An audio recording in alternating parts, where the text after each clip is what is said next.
Hi friends, welcome to YesmaSamayal. இன்றைக்கி நம்ம வீடியோவில் பார்க்க போகிற ரெசிபி என்னென்னா சூப்பரான ஒரு ஸ்வீட் ரெசிபி தாங்க பார்க்க போகிறோம். அன்றைக்கி மாவு உருண்டையில் அதிரசம் எப்படி தட்டலாம் அப்படிங்கிறத சொல்லித்தரேன்னு சொல்லியிருந்தாங்க. அதை இப்போ பார்க்கலாம்.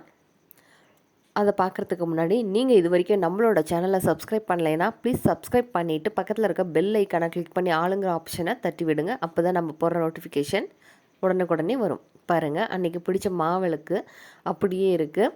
அதை ரெண்டு எடுத்து நல்லா பவுடர் பண்ணி எடுத்து வச்சுக்கலாம்.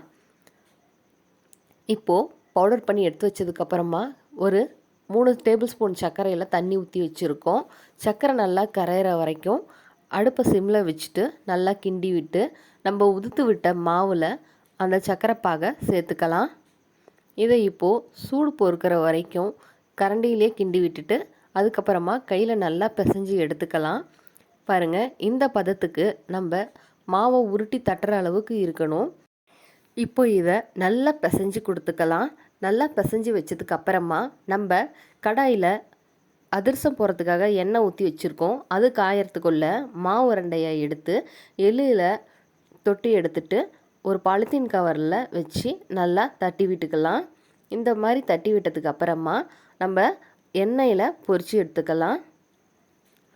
பாருங்கள், இந்த மாதிரி கோல்டன் கலர் வந்ததுக்கு அப்புறமா நம்ம திருப்பி போட்டுட்டு அதை வெளியே எடுத்துடலாம். இப்போது அதிரசம் எண்ணெய் உறிஞ்சிருக்கும். அந்த எண்ணெயை எப்படி ரிமூவ் பண்ணுறோங்கிறத பாருங்கள். ஒரு பாத்திரத்து மேலே அதிரசத்தை வச்சுக்கிறோம். அதில் இன்னொரு பாத்திரத்தை வச்சு நல்லா அழுத்தம் கொடுத்தோம் அப்படின்னா நம்ம எண்ணெயெல்லாம் வடிஞ்சு வெளியே வந்துடும். அதுக்கப்புறமா நம்ம அதை எடுத்து பிளேட்டில் மாற்றி எடுத்து வச்சுக்க போகிறோம். இப்போது எண்ணெயெல்லாம் வடிஞ்சிருச்சு. நம்ம பிளேட்டில் மாற்றி எடுத்துக்கலாம். இதே போல் ஒவ்வொரு அதிரசமாக நம்ம சுட்டு எடுத்துக்கலாம்.